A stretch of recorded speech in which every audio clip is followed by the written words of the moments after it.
In this video, I want to share with you a quick point on how your lack of resources or knowledge could really lead to a greater discovery in the future.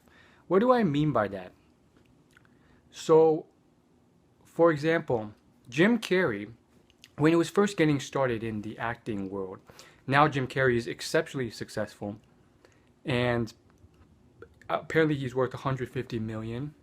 But the point is, money aside, he's a very fulfilled and successful man, regardless of how much he makes. And he's just very happy and enthusiastic about the world, which is something to be admired.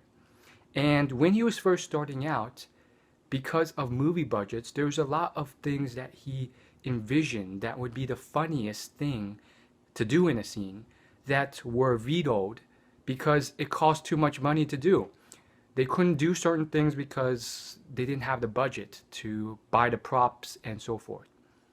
At first, he was very frustrated, but in time, he learned to think creatively. And what he ended up finding was that when he did this, he discovered or created scenes that were even more funny based off the small stuff he had. If you haven't guessed by now, this same thing can be translated to multiple forms of the entertainment industry as well as business as in general. Entertainment industry, let's just pick something like YouTube. A lot of people have a ton of money, and yet their YouTube videos are not that great, and they spend this money thinking that money will buy them success, and their YouTube videos never do that well. Whereas other people, they have a very similar situation. Whereas a lot of other people, they have very little money, but what ends up occurring is that they are much more resourceful with that money, and they start doing stuff with the limited resources they have by leveraging their creativity. And long story short, they come up with really creative videos on a exceptionally thin budget. The summary and point of this video is that whether it's on YouTube or entertainment or in business, money could be your greatest weakness at times, because with too much money initially, you use it inefficiently.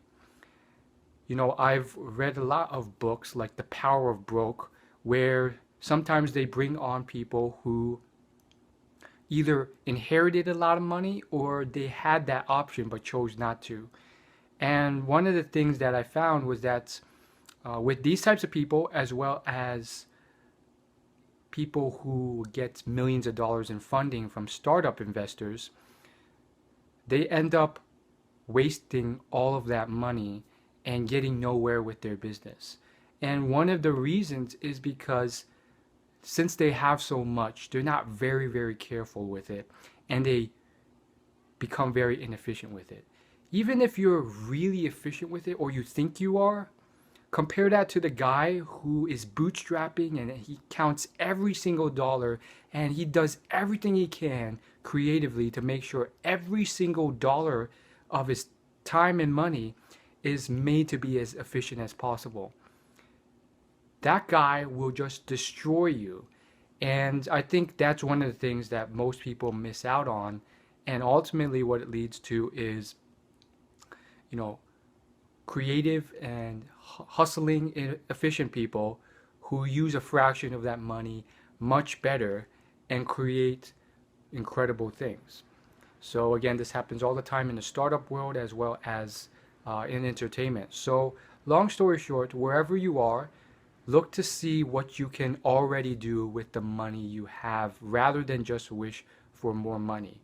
Most people, they assume that money is the issue, but most of the time there's a lack of efficiency being put into place. Hopefully this helped, and thanks for watching.